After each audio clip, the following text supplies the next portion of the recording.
ကဲကိုရမစတိစကမန်ကောင်တလောက်ထွက်လာတယ်ဆိုတော့ဥပုံမှာပြန်ကြည့်လိုက်ပုံမြင်လို့ရှိရင်ဟိုက sinus လို့တွေ့ရမှာနော်အဲ့ဒီရဲ့ hobart tape ဒီဘက် tape ပေါ့ကျဲကသူကအလင်းနှစ်120အလင်း120ရှိတယ်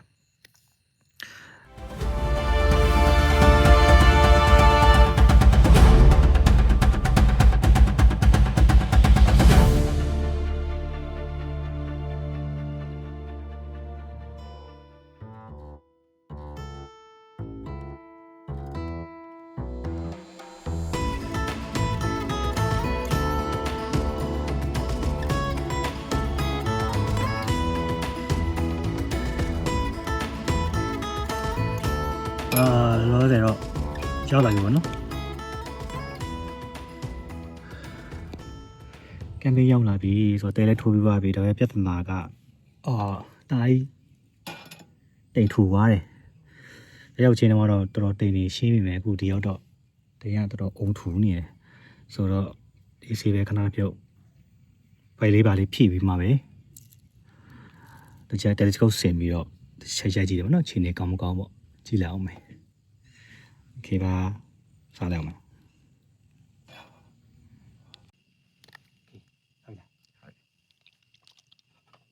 ဟုတ်ကြောက်ကြော်မယ်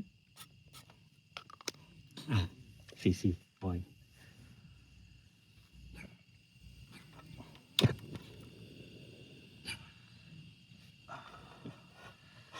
ဒီမှာတက်သွားတယ်ဒါကိစ္စမရှိပါဘူးတန်နေစီလေးနဲ့ဆိုတော့ဟုတ်ပြီဒီရကျောင်းနှလုံး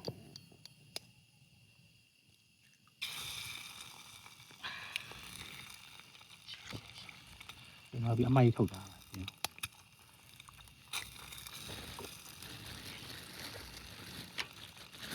โอเคအားလေးထည့်ထည့်ရတယ်ကောင်းတယ်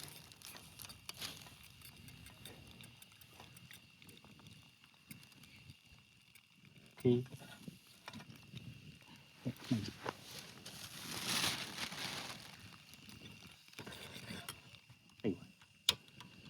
လေးတိုက်တာမင်းငိမ့်သွားတယ်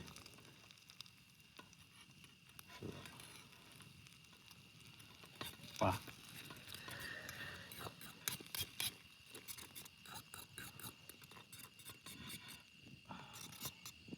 ကျောက်ထည့်လည်းများသွားတယ်ပြေးတာအေးပြေသွားတယ်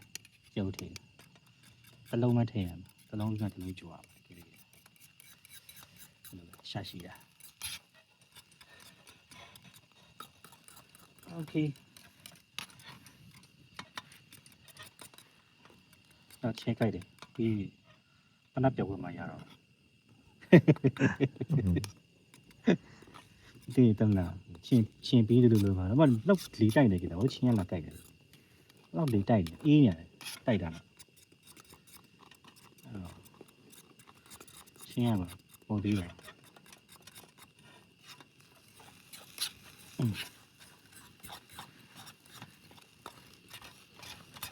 โอเคရပြီ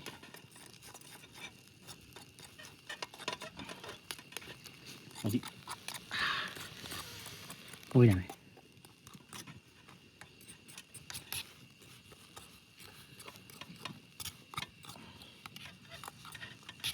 ရပြီအေးနာတော့ဝတ်တော့ဖိုတော့ချိန်ကြိုက်တယ်အဲ့တော့အခုကဟွာပေါ့ဒီကောင် sister S50 ကိုဒါ equatorial မှုပေါ့ချိန်လိုက်တာပေါ့ချိန်လိုက်ပြီးတော့အခုဒီမှာမြင်တဲ့အတိုင်းပဲပေါ့နော်အကုန်လုံးစတင်ချပါပြီဆိုတော့โอเคစားလိုက်ကြအခုဆိုရင်ဒီကောင်က equatorial မှာထားတာပေါ့နော်ပြီးတော့ဒီမှာ Israel Israel ကိုဒီမှာရိုက်မှာပေါ့ is very မှာဆိုတော့လောလောဆယ်သူကရှာပြီးတော့ image ကို enhance လုပ်နေတယ်ပေါ့နော်ဆိုတော့ okay let's wait and see what would happen okay ဆိုတော့ Asian ဒီကောင်က Caesar က original ပါတာက Asian mount ပါလား Asian mount ပါတယ်အဲ Asian mount ကိုအခုဒါက EQ အနေနဲ့ EQ mode အနေနဲ့ပြန်ပြီးတော့ချိန်ထားတာပေါ့နော်ဆိုတော့မိုက်တယ်နောက်တစ်ခုကောင်းတာကအခုပုံမှန်ဆိုလို့ရှိရင် Discord အကြီးတွေပေါ့ပုံမှန် Discord အကြီးတွေမှာဆိုလို့ရှိရင် EQ mode ချိန်နေဆိုလို့ရှိရင် polar line ယူရတယ် polar line ယူတဲ့ခါကျလို့ရှိရင်တေချာတော့ဒီမြောက်ဖက်ပေါ့ဒီ Discord ရဲ့မြောက်ဖက်ကိုလုံးဝကိုမြင်ဝင်ရှင်းနေရတယ်ဘာမှအခန့်လို့မရအောင်ရှင်းနေရတယ်โอเคအဲ့ဒါဆိုလို့ရှိရင်polar line ယူရတာပေါ့နော်ဆိုတော့Discord မှာရှိတဲ့ပြောင်းကတက်ပေါ့အဲ့ဒီ polar line ဒီ EQ ချိန်နဲ့ဒီ mount ကအလေ exam မှာပေါ့နော်ဒီဟိုတစ်ခုပါတယ်ဒီ man blue အသေးလေးတစ်ခုပါတယ်ဒီကောင် polar line ချိန် man blue ဆိုတော့အဲ့ဒီဟာနေပြီးတော့ကျွန်တော်တို့ဖြတ်ပြီးတော့ကြည့်ရတာအဲ့ဒါနဲ့ကြည့်ပြီးတော့ကျွန်တော်တို့ဒီမှာဒီဒူးဝင်ကျဲပေါ့ဗျာပိုလာဒူးဝင်ကျဲကိုကျွန်တော်ကလှမ်းကြည့်ပြီးအဲ့ဒါကိုချိန်ရတာဆိုတော့တော်တော်ကိုအရန်အလုပ်ရှုပ်တယ်ပေါ့နော်ပြီးတော့ကျွန်တော်နောက်တစ်ခုကျွန်တော်တို့အောက်ကတောက်ပေါ့တောက်ကလည်း level ညီရတယ်တောက်က level မညီလို့မရဘူးတောက်ကတောက်က level ညီရတယ်level ချိန်ရတယ်ပြီးလို့ရှိရင်အဲ့ဒီကောင်လည်းချိန်ရတယ်ပြီးနောက်တစ်ခါကျွန်တော်ဘာလို့ရသေးလဲဆိုတော့ဒီကျွန်တော်တို့ဒီဟိုပေါ့ level ပေါ့နော်ကျွန်တော်လိုပြော level ပေါ့အဲ့တော့ကျွန်တော်ကကိုနေရနေရနေပြီးတော့ equator ကဘယ်နားမှာရှိလဲပေါ့sorry solar sorry north pole ကဘယ်နားမှာရှိလဲပေါ့အဲ့ဒါကိုကျွန်တော် location နဲ့ကြည့်ပြီးတော့ဘယ်လောက် degree ဆိုပြီးတော့ဒီ level ကိုကျွန်တော်တို့ယူရတာရှိသေးတယ်ဆိုတော့ okay အများကြီးလောက်ရတယ်ပြီးတော့ direction ဘယ်ညာပေါ့အောက် level ညီအကုန်လုံးကဖက်ဖက်ရပြည့်စုံသွားပြီဆိုမှကျွန်တော်ကဒီရှိုက်တပ်ပုံရိုက်ဖို့ပေါ့နော်စပြီးတော့ဒီ equatorial မောင်းကစသုံးလို့ရတယ်ဆိုတော့ကျွန်တော်အရင်ရှိရ Saturn Advanced VS ပေါ့ Saturn Advanced VS မှာတော့ကလည်းအဲ့တိုင်းပဲလောက်ရတာဆိုတော့တစ်ခေါက်ကျွန်တော်တို့ကအခုလို campaign ထွက်တယ်ဗျာ campaign ထွက်ပြီးတော့ကျွန်တော်သွားပြီးတနေရာတော်ဓာတ်ပုံသွားပြီးတော့ဒီခြေဓာတ်ပုံသွားရိုက်မယ်ဆိုမလွယ်ဘူးဗျအဲ့ကောင်တစ်ခေါက်ဒီ level ချိန်ရတာလေဗျာ2 နာရီလောက်ကြာတယ်ခင်ဗျာလေဆိုတော့2 နာရီလောက်ကြာတဲ့ခါကျတော့ကျွန်တော်စိုးရီးသွားတာပဲ campaign tour စိုးရီးသွားအဲ့တော့ချိန်တဲ့ဒီတိုင်းချိန်လို့လည်းရမှာမဟုတ်မီးဟိုစောင့်ရသေးတယ်ဒီဘာခေါ်လဲနေကူဝင်တာစောင့်ရသေးတယ်ကျဲထွက်တာစောင့်ဒီကတူဝင်ချင်းမမြင်ရပါဘူးအဲ့တော့ဟိုမျိုးစုံနေဗျာရွာတွေပန်း2 နာရီလောက်ကြာအခုဒီမှာအားတချက်က sister ကအခုကျွန်တော်ချာရောက်တော့ကျွန်တော် level ချိန်လိုက်တယ်ဟုတ်က tripod level ယူလိုက်တယ်ဟုတ်က level ညီဝိုင်းဆိုတဲ့အချိန်မှာသူ့ကိုဒီကျွန်တော် polar line တွေ azimuth ပေါ့နော်အဲ့ကောင်ကိုကျွန်တော်ကဘယ်လောက် degree ရှိလဲဆိုတဲ့ဟာကို align ကိုချိန်ရတယ်တော့ကျွန်တော်အခုထားရောက်နေတာဆိုတော့ထားရောက်မှာအခုကျွန်တော်ရောက်တဲ့နေရာဆိုစာရာဘူရီရဲ့စာရာဘူရီကနေဟိုလောက်ထွက်မိုင်4ကီလို40လောက်ထွက်ရတဲ့နေရာဆိုတော့အဲ့ကြည့်တော့ဒီကောင်14 degree ဆို14 degree โอเคထားပြီးတော့ကျွန်တော် polar line သူ့ကိုလှုပ်လိုက်သူညွန်ပြတဲ့အတိုင်းပဲလို့ဒါကောင်းကင်ကတော့ 30% ပေါ့နော်ဒီကောင်းကင် above 30% တော့သူကမြင်မကောင်းမြင်ရမယ်ပေါ့ okay အဲ့ဆိုတော့အကုန်လည်းမြင်တယ်ဆိုတော့ခဏလေးပဲကျွန်တော်လုပ်တာအားလုံးပေါင်းကျွန်တော်အချိန်ကြည့်တာအားလုံးပေါင်းကျွန်တော်လုပ်တဲ့ဟာပြီးစီနိုင်ဝက်ပဲချိန်ကြတယ်ရှယ်ပဲဆိုတော့ okay အဲ့တော့အခုကျွန်တော်ဒီမှာကကျွန်တော်ဗာရိုက်တာလဲဆိုတော့ကျွန်တော်က east bay ကိုရိုက်တာ east bay ကသူကစသချင်း frame ကစောင်းနေတယ်ကျွန်တော်လိုချင်တာ frame မဟုတ်ဘူးကျွန်တော်ကလိုချင် different လိုချင်တာအဲ့တော့ကြောင့်ကျွန်တော်ပြန်ပြောင်းမယ်ပေါ့နော် different ကိုကျွန်တော်ပြန်ပြောင်းမယ်ပြောင်းပြီးတော့ different ကိုယူလိုက်မယ် okay ဒီနေ့ပြန်ပြီးတော့နည်းနည်းပြန်ချိန်နေပေါ့နော်နည်းနည်းချိန်နေတော့သိတော့မသိတာ okay that is free okay သူချိန်နေတယ်ဆိုတော့ပြီးလို့ရှိရင်တော့သူတခါနဲ့ enhance image enhance လုပ်ပြီးတော့တခါနဲ့သူရိုက်လိုက်မယ် okay object center ဖြစ်ပြီ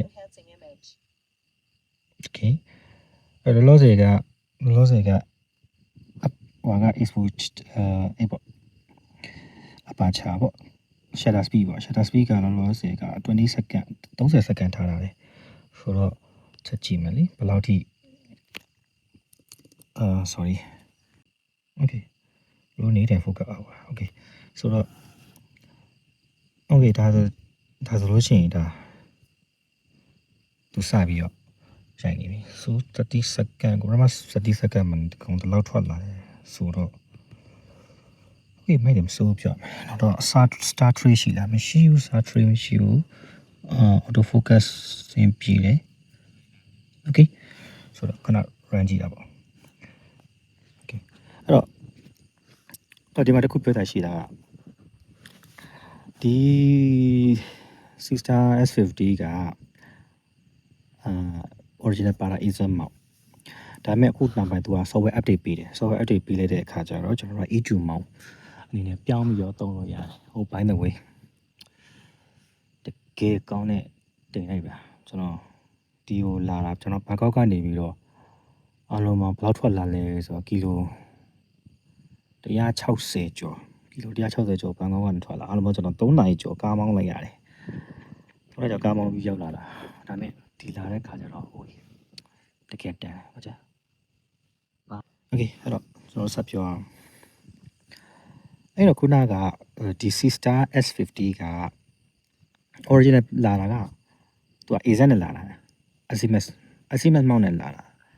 ဆိုတော့သူ့ရဲ့ပုံမှန်သူစသချင်းသူထွက်တာတစ်နှစ်ကျော်နှစ်နှစ်နေပါတော့ရှိပြီတစ်နှစ်ကျော်ပါနော်တစ်နှစ်ကျော်သူစထွက်လာတဲ့အချိန်က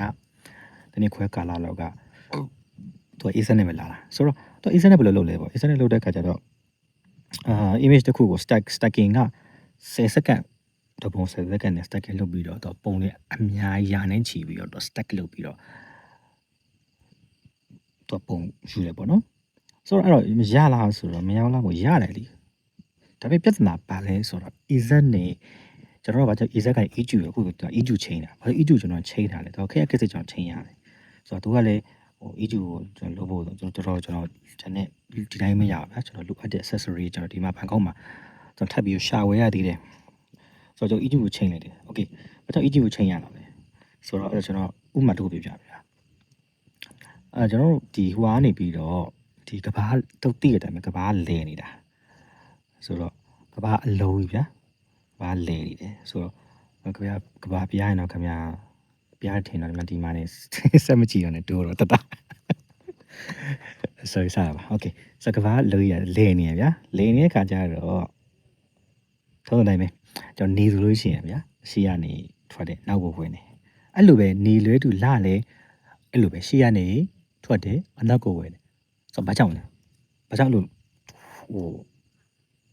ရှေ့ကထွက်ပြီးနောက်ကဝင်တာတော့ကဘာလင်းလို့လေအဲ့တော့အဲ့လိုအဲ့အတိုင်းပဲကျွန်တော်တို့ဒီဂျေဒီအကုန်လုံးကလည်းဒီလိုပဲရှေ့ကထွက်ပြီးနောက်ကိုကုန်သွားတာဆိုတော့ဒါဘာကြောင့်ဖြစ်တာလဲဂျေဒါကကဘာလေလို့ဖြစ်တာလေရှင်းရှင်းလေးပဲကဘာလေလို့ဖြစ်တာအရှိကနေနေထွက်မယ်တော့ပဲဂျေဒီကအရှိကထွက်တယ်ပြီးတော့နောက်ကိုကုန်သွားမှာโอเคဆိုတော့အဲ့တော့ဘာဖြစ်လဲဆိုတော့ကျွန်တော် AZ ပေါ့ AZ ဆိုကျွန်တော်က AZ မောင်းတဲ့သဘောတရားကျွန်တော်လူရဲ့ဒီခေါင်းနဲ့တူတူပေါ့ဆိုတော့ AZ မောင်းမှာလည်းလို့ပဲဒီကျွန်တော်ကဒီ horizontal အတွက် alignment ရှိမယ်ကျွန်တော်တို့ပြော vertical အတွက် alignment ရှိမယ်เนาะ azimuth မောင်းလို့ခေါ်နော် horizontal alignment okay ဒါကျွန်တော် horizontal alignment လေးခေါင်းတယ်အဲ့တော့ vertical alignment ကဒီလိုအဲ့တော့ကျွန်တော် target တစ်ခုကြည့်တာ okay အရှေ့ဘက်မှာဥပမာဆိုကအရှေ့ဘက်ကနေပြီး Cassiopeia ထွက်လာတယ်အဲ့တော့ Cassiopeia ထွက်လာလို့ရှိရင်ကျွန်တော် Cassiopeia ဆိုကျွန်တော်သိပါနော်ထွက်လာလို့ရှိရင်ကျွန်တော်က W နဲ့တော့ထွက်လာတယ် okay W ဆိုထွက်လာ okay ရှေ့ကထွက်လာကျွန်တော်ကြည့်တယ်ကျွန်တော်ခေါင်းလေးလိုက်ကြည့်ပေါ့နော်ထွက်လာတယ် W ဆိုဥပမာဆိုတော့ကျွန်တော်တရားပေါ့ကျွန်တော်လက်နဲ့ထားပါနော်ကျွန်တော် W ကိုကျွန်တော်မြင်ရပြီတရားမြင် okay ထွက်လာအဲ့ထွက်လာပြီးတော့ခေါင်းကြီးရောက်တဲ့ခါကျပြီးတော့အနောက်ဖက်လက်ရောက်တော့ကျွန်တော်ဘာလို့ဖြစ်သွားလဲကျွန်တော်ကြည့်လိုက်ရရှင် W မို့တော့လေဘာဖြစ်သွားလဲ M ဖြစ်သွားတယ်ဘာပေါ့လားဆိုတော့အဲ့ဒါကျွန်တော်ရဲ့ field of view ခေါ်တာပေါ့ကျွန်တော် field of view ကအဲ့မှာစပြီးပြင်တာတက်တာပဲအဲ့တော့ azimuth mount ကဘာဖြစ်တာလဲဆို azimuth mount ရဲ့အားနည်းချက်ကအဲ့ဒါပဲကျွန်တော်လူကောင်းလို့ကြည့်ဒီမှာကြည့်တော့ okay W နော် Cassiopeia ထွက်လာ W ထွက်လာတယ်အဲ့တော့ခေါင်းတက်လက်ရောက်တော့ W က E ဖြစ်သွားပြီမြင်ကြည့်လိုက်နော် W ကနေ E ဖြစ်သွားပြီခေါင်းမတက်လက်ရောက် okay အဲ့ထွက်ပြီးလို့ရှိရင်နောက်ဆုံးအောက်ကဒီဘက်ကဟိုဟာလေးရောက်ကောအနောက်ဘက်လည်းရောက်ကော Cassiopeia M ဖြစ်သွားဆိုတော့အဲ့ဒါကျွန်တော်တို့ရဲ့ဒီအိမ်မက်ဆိုးပေါ့ဗျာပြောလို့ရှိရင်ကျွန်တော်တို့ ASO photographer တွေရဲ့အိမ်မက်ဆိုးပါတယ်အဲ့တော့ဒါကြ feed of view နဲ့ frame အဲ့ဒီကိစ္စတွေအကုန်လုံးဘလို့တွေဖြစ်ကုန်အဲ့တော့ကျွန်တော်တို့က equatorial မောက်ကိုသုံးပါတယ်ဆိုတော့ equatorial မောက်သုံးခြင်းအပြင်သူကဒီ alignment ပေါ့နော်ဒီ horizontal alignment တစ်ခုကတနေရာလေးမှာပဲသူရှိပြီအဲ့ကောင်ကဒီကဘာလဲတဲ့အတိုင်းပဲဆိုတော့လိုက်ပြီးတော့သူသွားတာအဲ့တော့ဒါကျွန်တော်တို့ကokay ဆိုလိုချင်းသဘောတရားပဲခင်ဗျာကဒီထားပါတော့14 degree ရှိတဲ့ကျွန်တော်နေရာဆိုတော့14 degree ရှိတဲ့ degree ကတိကြီးမျိုးတစ်ခုမှခင်ဗျာလဲလိုက်ဗျာလဲပြီးတော့ခင်ဗျာကစီပြီးတော့ကြည့်မယ်ဆိုတော့ကြည့်ရဆိုလို့ရှိရင်ဒါလည်းဒီလိုကြည့်ပြီးတော့ဒီတိုင်းပဲဒီမှာဒီ horizon နဲ့ဟာပဲလဲပြီးကြည့်လို့အဲ့လိုပါဒါကဥပမာပြပြတာဒါအဲ့လိုတော့မယူရှင်းပါဗျာဆိုတော့ဒီမှာကြတော့အဲ့လိုပဲသူကဒီ field of view ကဒါဆိုရင်ဒီတိုင်းပဲကဘာလဲတိုင်းအဲ့တိုင်းပဲသူကသွားလို့တဲ့ခါကျတော့ကျွန်တော်ဒီ field of view ကအပြောင်းလဲမရှိတော့တော့ဘာလို့လဲမဟုတ်လို့ရှိရင်ကျွန်တော်ဒီလို field of view ကျွန်တော်ရဲ့ camera ဒီလိုလဲသွားမှာပုံမှန်လဲသွားမှာအဲ့လိုပဲねဒီကတော့ဒါပဲဖြစ်သွားဆိုတော့အဲ့တော့ကျွန်တော် equatorial mount ကိုတုံးရတယ်ပေါ့ဗျာ okay အဲ့တော့ချက်ကြည့်အောင်ဆိုတော့ကျွန်တော်တို့အခုဒါဆိုလို့ရှိရင်4မိနစ်ခွဲရှိပြီ sorry ဆိုတော့4မိနစ်ခွဲရှိပြီအဲ့တော့4မိနစ်ခွဲမှာဘာတွေပြုတ်တက်ပြောင်းလဲသွားလဲဆိုတော့ okay noise တိတ်မရှိဘူး okay ဟိုကကျွန်တော်တော့အရောင်လေးထွက်လာပြီမရောင်လေးထွက်လာပြီဝါရောင်တော်ထွက်လာရောင်လေးရောဒီနေ့ခွဲနေရောင်တော့ထွက်လာဆိုမှဆို okay အဲ့တော့ဆက်ရကြည့်ကြမယ်နော် okay အဲ့တော့ကျိုင်းနေတာကဘာလို့ရှိရော9မိနစ်50ကျော်50မိနစ်ရှိပြီဆိုတော့တစ်ချက်တော့ကြည့်ရပါတော့တနေ့တော့ပြည့်တော့မယ် okay မကြည့်ဆိုတော့okay ဒါကအခုရိုက်နေတဲ့ဟာဒါအခုရိုက်နေတဲ့ဟာဒါဆိုတော့ဒီမနေ့ဟိုဘယ်နိုင်ထိုးလဲဆိုတော့20ရက်နေနော်28နိုင်ခွဲ50ရှိတယ်အခုရိုက်နေတဲ့ဟာအားလုံးမှာ stacking ပေါင်းက54မိနစ်စာနော်တခါရလို့ရှိရင်စက္ကန့်30နဲ့54မိနစ်လား stacking လုပ်ထားတာဆိုတော့ကြောင်းလုံးဝရှင်းဒါကလုံးဝကိုအကျန်းတည်းဘာမှမလုပ်ရသေးဘူးဟို retouch မလုပ်ရသေးဘူးပေါ့နော်ပြောလို့ရှိရင်ဒါ retouch လုပ်လိုက်မယ်ဆိုလို့ရှိရင်ဒီပုံကလုံးဝမှိုက်သွားမယ်ဆိုတော့ပြီးလို့ရှိရင်ဒါ retouch နဲ့တစ်ချက်ပြန်ပြီးတော့ပြပေးမယ် okay အဲ့တော့ဒါက54မိနစ်ရိုက်ထားတဲ့ဟာ okay အဲ့တော့နောက်တစ်ခုကဒီမှာဒါကဒီပုံကကြာဒီအတူတူပဲဒီဒါနော်ဒီပုံနဲ့ enter NGC 6992 NGC 92တူတူပဲနော်ဒါ east field တွေပဲ east field nebula တွေပဲနော်တူတူပဲဆိုတော့ဒါကနောက်ကစောက်တိုးနဲ့အတက်ခွာသွားတာတော့မကြည့်ဆိုတော့okay နော်ဒါဆိုလို့ရှိရင်မှာတူတူပဲနော်ဒီကောင်ကိုကျွန်တော်ဟိုနေ့ကဒီမှာ16ရက်နေ့က16ရက်နေ့ရိုက်ထားတာနော်16ရက်ရိုက်ထားတာကဒါအလုံးပေါင်း stacking ကမိနစ်40ကျော်တယ်မိနစ်40ကျော် stacking ရိုက်ထားတယ်ဘန်ကောက်မှာရိုက်တာပြောလို့ရှိရင်လုံးဝမျိုးလေခေါင်ကြီးကနေပြီးတော့ရိုက်ထားတာပေါ့နော်မျိုးလေရိုက်ထားတာဆိုတော့အဲ့လိုမျိုးရိုက်ထားတာမိနစ်40ကျော်ရိုက်ထားတဲ့ဟာတောင်မှတော့တစ်လောက်ပဲရတယ်ကြည့်အောင်ဒီနေ့ထားနဲ့ဟိုဒီမှာဒါရှင်းတော့တစ်လောက်ပဲရမယ်ဟိုဒီမှာတော့မိုင်ဟိုဒီအောက်ဖက်ဆိုလဲဒီမှာဘာမှမသိဘူးနော်ဒါမိနစ်40ကျော်ဟိုဒီမှာချင်းgood ဆိုတော့အဲ့တော့ဘာလဲဆိုတော့ဒီက shutter speed ခေါ်မှာပေါ့နော်ကျွန်တော်က shutter speed ခေါ်မယ်ဆိုတော့အဲ့ဒီဟာကတရားစက္ကန့်30 long exposure နဲ့စက္ကန့်30ရိုက်ထားတယ်ပြီးတော့ကျတော့ကျွန်တော်တို့ဒီ telescope ကလည်း equatorial မူကိုပြောင်းထားတယ်ဆိုတော့ ဒါပြောလို့ရှိရင်ဒီမှာ56မိနစ်ဆိုတာထားပါတော့နော်တနားရီပဲထားလိုက်အောင်ဆိုတော့ဒါကမိနစ်40ကျော်တယ်ကျွန်တော်တီးကတော့45မိနစ်လောက်ရှိလိမ့်မယ်ဆိုတော့အဲ့တော့ဒီကိရှင် different ကိုရှင်ကြည့်လို့ရှိရင်တလောက်မကွာရဘူးလေတဲ့မှာဟိုမိနစ်က10မိနစ်15မိနစ်လောက်ပဲဆိုတော့ထားပါတော့အများဆုံးမိနစ်20နော်မိနစ်20ကွာတယ်ဆိုတော့မိနစ်20ကွာတဲ့ပုံတစ်ခုကတကယ်ဒီလောက်ထိကွာနေတာတော့အဓိပ္ပာယ်မရှိဘူးဆိုတော့အဲ့တော့ဆိုလိုချင်တဲ့ဘောတရားကဒီ Sister S50 မှာ Acer mount original ပါတယ် okay လို့ဖြစ်လားဖြစ်တယ်ခုနကြည့်ပုံဖြစ်တယ်ဒါပေမဲ့တကယ်နေလိုင်းကလားပုံကဘယ်လိုကောင်းလားဆိုတော့လေတွေ့ရတဲ့အတိုင်းပဲတခြားသည်ပဲဒါဒီပုံနှစ်ခု retouch မလုပ်ရသေးတဲ့ဟောတော့မှပုံကလောက share ဖြစ်နေဒါ retouch မလုပ်ရသေးဘူးလေshare ဖြစ်နေပုံကretouch လုပ်လိုက်လို့ကတော့ပြီးသွားပြီအဲ့တော့ကျွန်တော်ခုနဒါဟုတ်58မိနစ်ရှိပြီဆိုတော့တော့ထပ်ဆောင်မယ်ဆောင်ပြီးတော့တနားရီအထိပေါ့ဆောင်မယ်ဟိုတနားရီမဆောက်လည်းမရအောင်ကျွန်တော်ရဲ့ဒီ telescope ဒီ field of view ကဒီနားမှာတစ်ပင်လာကွယ်နေတယ်ဒီတစ်ပင်ကွယ်နေဆိုတော့ကျွန်တော်ကခဏနေဆိုလို့ရှိရင်ကျွန်တော်ရဲ့ object ကတစ်ပင်နဲ့ကွယ်ပြီးတော့လစ်သွားတယ်ဆိုမြင်ရမို့တော့ဗောနော်ဆိုလို့ချင်းတော့ဗောမြင်ရမို့တော့ကျွန်တော်မရဘူးပေါ့ပြောချင်တာတော့မရဘူးဆိုတော့အဲ့တော့ okay နောက်ကနေကျွန်တော်ဆိုခဏနေကြာကျွန်တော်ရိုက်ပြီးတော့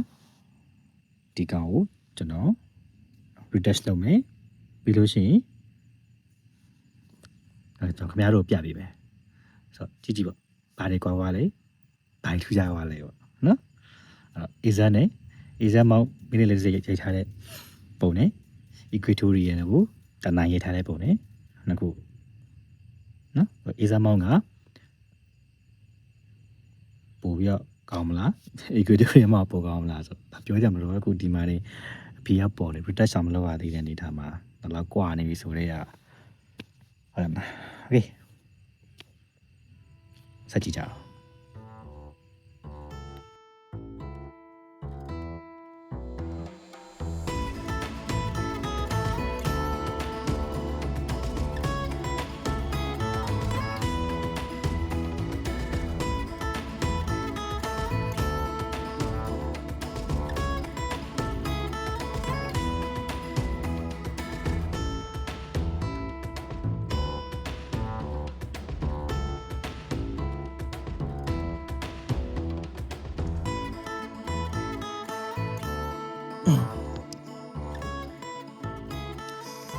ဟုတ်လေအခုညလည်းတော်တော်မိုးချုံနေပြီကျန်တဲ့ campaign ကကျန်တဲ့လူတွေကတော့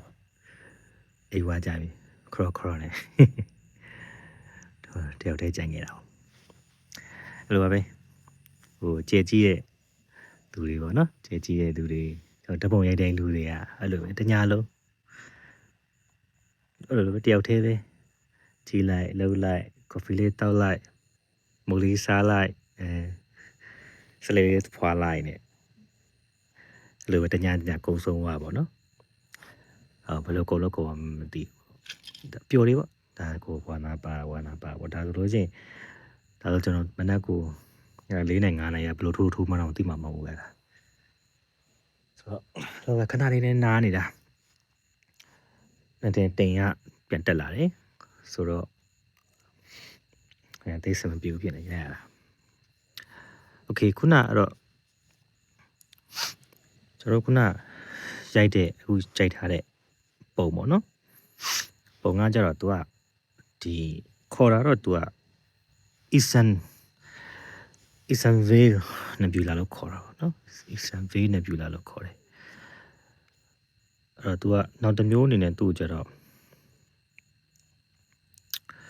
ဘာခေါ်လဲဆိုတော့ဒီတစ်ခုလုံးခေါ်တာပေါ့နော်ဒါတော့နည်းနည်းရှင်းပြမယ် nebula ကြောင်းပေါ့နော်ဒီ nebula ကလည်းထူးဆန်းတယ်အဲ့တော့ပုံကြည့်လို့ရှိရင်မြင်ပါတယ်ပေါ့နော်အဲ့ nebula မှာကဒီ nebula တစ်ခုလုံးကိုအခုကျွန်တော်တို့မြင်ရတဲ့ဟာလေးကအခုရိုက်ထားတဲ့ပိုင်းလေးကသူက Eastern လို့ခေါ်တဲ့ Eastern ပေါ့နော်သူကရှေ့ပိုင်းလေးပဲကျွန်တော်တို့ကကွက်ပြီးရိုက်ထားတာတကယ်ဒီကောင်ကဒီ nebula တစ်ခုလုံးရဲ့တစ်စိတ်တစ်ပိုင်းပဲအခုကျွန်တော်ရိုက်ထားတာတစ်စိတ်တစ်ပိုင်းလေးပဲပါတယ် ဆိုတော့ဒီ nebula ကြီးတစ်ခုလုံးရဲ့နာမည်ကကျွန်တော်ပုံမှန်တွေ့လိမ့်မယ်ပေါ့နော်ဒီကောင်က sinus loop လို့ခေါ်တယ်ဒီ sinus loop ပေါ့နော်ဒီကောင်က sinus loop နောက်တစ်ခုကလည်းဘာခေါ်သေးလဲဆိုတော့ဒီ Veil nebula လို့ခေါ်တယ်နော် VIL Veil nebula လို့ခေါ်တယ်ဆိုတော့ဒီကောင်ဘာလဲပေါ့နော်နောက်တစ်ခုကဒီကောင်ဘယ်လိုခေါ်လဲဆို sinus loop လို့ခေါ်နော် sinus loop လို့ခေါ်တယ်အဲ့တော့ဒီခေတ်တော့ဒီ nebula ကကြတော့ဘာလဲဆိုတော့အမှန်တမ်းသူကဒီ supermassive အရန်ကိုကြီးမားလုံးအကြီးတဲ့ J massive star အဲ့လိုအဲ့လောက်ရန်ကြီးမားတဲ့ J ကသူပောက်ကွဲထားပြီးအကျွင်းကြံပေါ့ပြောချင်တာတော့ကျွန်တော်တို့ကဒီ lash ပေါ့ lash supernova remnant လို့ခေါ်တယ်မလို့ပြောလို့ရှိရင်တော့J ကနေပောက်ကွဲထားတဲ့အကျွင်းအကြံဒီပေါ့နော်အဲ့အကျွင်းကြံတွေကနေပြီးတော့သူကဒီဓာတ်ငွေတင်တဲ့ကြီးဖြစ်နေတာပေါ့နော်ဖုံတွေရောဒီဓာတ်ငွေတွေရောပါတာပေါ့အဲ့ရနဲ့တဖြည်းဖြည်းနဲ့သူကစားစားပေါက်တော့တေးပေါ့တဖြည်းနဲ့ကြာတဲ့ခါကျတော့ဒီကောင်ကြီးကအရင်ပြန့်ကားထွက်သွားတာပေါ့သူတို့တိပပညာရှင်တွေခံမှန်းထားတဲ့ဟာပေါ့နော်တိပပညာရှင်ခံမှန်းထားတဲ့ဟာကဒီ supernova ကလွန်ခဲ့တဲ့အနှစ်1000ကနေ2000အတွင်းမှာဒီပောက်ကွဲထွက်လာခဲ့တယ်ဆိုပြီးတော့သူကခံမှန်းထားတယ်ပေါ့နော်အခုဒီမှာပုံမှန်ပြန်ကြည့်လိုက်ပုံမြင်လို့ရှိရင်ဟိုက sinus လို့တွေ့ရမှာနော်အဲ့ဒီရဲ့ Hobart tape ဒီဘက် tape ပေါ့ကျဲကသူကအလင်းနှစ်120အလင်း120ရှိတယ်အလင်း120ရှိတယ်ဆိုတော့တဝက်ပြန်တွက်မယ်ဆိုလို့ရှိရင်အလေရနေဆိုလို့ရှိရင်ကျဲရဲ့အလေရနေဆိုတော့သူရောက်သွားတာအလင်းနဲ့60တိရောက်သွားတာပေါ့အဲ့ဒီဘောဖြစ်နေတာပေါ့နော်အဲ့တော့ဒီမှာကနည်းနည်းတော့စားတယ်ဗျကျဲတဲ့စင်းပေါက်ကွဲတဲ့ဟာပေါ့နော်ကျဲတဲ့စင်းပေါက်ကွဲတာကအလင်းနဲ့50 60လောက်ကိုဒီတိမ်တိုက်တွေပေါ့ဒီဖုံမုတ်တွေပြီးတော့ပောက်ကွဲတဲ့ဒီ shock wave တွေကဒါလောက်တော့ရောက်သွားလားပေါ့ဒါလောက်ရောက်သွားတာနည်းနည်းပမာဏမဟုတ်တော့လင်းနဲ့50 60ဆိုတာကနည်းနည်းပမာဏမဟုတ်ဘူးအဲ့လောက်ထိတော့ရောက်သွားတာဆိုတော့ဒီပုံမှာတိပညာရှင်တွေကတော့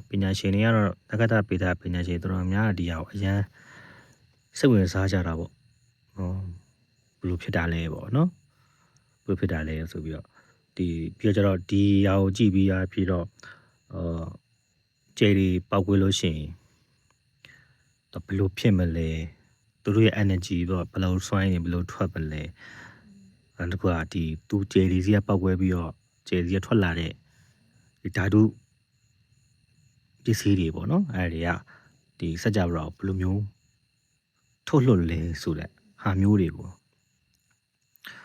တော်တော်လေးကိုဒါလိလာလို့ကောင်းတဲ့nebula တစ်ခုဖြစ်တယ်ပေါ့နော်ဆိုတော့ရှင်တမွေတက်တိုက်ပေါ့အဲ့တော့ကျွန်တော်တို့ကဒီခုဒီမှာပုံလေးချက်ပြန်ကြည့်လိုက်နော်အဲ့တော့ကျွန်တော်တို့ပုံမှန်ကမြင်ရတဲ့ဟာပေါ့ဒီဓာတ်ပုံရိုက်လို့ရတဲ့ဟာပေါ့ဓာတ်ပုံရိုက်လို့ရတဲ့ဟာကျွန်တော်တို့ကဘာရဲ့ဓာတ်ပုံရိုက်လို့ရတဲ့ဟာကအခုဒီပုံမှန်မြင်ရတဲ့ပုံစံဒါကဒီတစ်ခုလုံးပေါ့နော်အဲ့တော့ကျွန်တော်ရိုက်တဲ့ပုံဆိုလို့ရှိရင်ဒီမှာတွေ့ရမလားဒီမှာ East Veil ဒါ East Veil nebula ပြီးတော့နောက်ဘက်ကမှာ Western ရှိသေးတယ် Western ကတော့တော်တော်ကြီးတဲ့အပိုင်းပဲเนาะဆိုတော့အဲ့နှစ်ခုကိုလိုပေါင်းပြီးမှသူကခုနက sinus loop လို့ခေါ်တယ်เนาะတောင်သူကဒီ Veil nebula လို့ဒါဒီတစ်ခုလုံးမှာဒါလို့ခေါ်တာပေါ့เนาะအဲ့တော့ဟုတ်ပြီအဲ့တော့supernova ပောက်ကွဲတယ်နော်ဒါ supernova ပောက်ကွဲတယ်ဒါ supernova အကျွင်းကြံလည်းပြောသေးတယ်ဘယ်လိုဖြစ်လို့ဒီဟာကနာကဘယ်လိုပုံစံသူဘာခေါ်လဲကျွန်တော်တို့ပြင်သစ်စားလာcuisine လေcuisine ပုံစံလေးအဲ့လိုမျိုး cuisine ပုံစံလိုလေးဖြစ်တဲ့ဟာတစ်ပိုင်းဒီဘက်ကကျတော့ကျွန်တော်တို့တရေကောင်းလိုalien ဂျိုသားလေးတယ်လား predator ကဂျိုသားကောင်းလိုအဲ့လိုမျိုးတစ်ခုနှစ်ခုပဲကျွန်တော်တွေ့တယ်ဆိုတော့အဲ့တော့ supernova remnant လည်းပြောသေးတယ်ကျန်တဲ့ပိုင်းတွေဘေးရောက်သွားတယ်ပေါ့နော်သူတို့ဘယ်လိုသိတာလဲပေါ့သူကဆိုတော့အဲ့တော့ဘာလို့ ရလဲဆိုတော့အဲ့တော့ဒီနဂရပေတာပညာရှင်တွေကနေပြီးတော့ဒီ ဒီ radio telescope တွေသုံးတယ်ပြီးတော့ကျတော့ဒီနောက်တစ်ခုက X-ray နော်ဒီ infrared telescope တွေသုံးတယ်ပြီးတော့ X-ray telescope တွေသုံးတယ်အဲ့ဟာတွေကိုသူကကြည့်ပြီးတော့မှသူကအဲ့ဒီဟာတွေရိုက်တဲ့ခါကျမှအခုလိုမျိုးပုံထွက်လာဒီလိုပုံထွက်လာဆိုတော့ဒီလိုပုံတွေ့မှသူကပညာရှင်တွေကနာဂတာပညာရှင်တွေကအော်ဒါကစူပါနိုဗာရဲ့အကျွင်းကြံမှာလားဆိုတာမှသူကသိတာအဲ့လိုမျိုးဒါအာကာသထဲမှာဒီလိုမျိုးပုံတွေကိုဒီလိုမျိုးမြင်ကွင်းတွေရှိတယ်ဆိုတဲ့အခါမှာကျွန်တော်ကမျက်စိနဲ့ကြည့်လို့မမြင်ရဘူးလေဒီလိုတက်မွေးရလို့မှမြင်ရတာကဲလားโอเคအဲ့တော့နောက်တစ်ခါတွေ့ရအောင်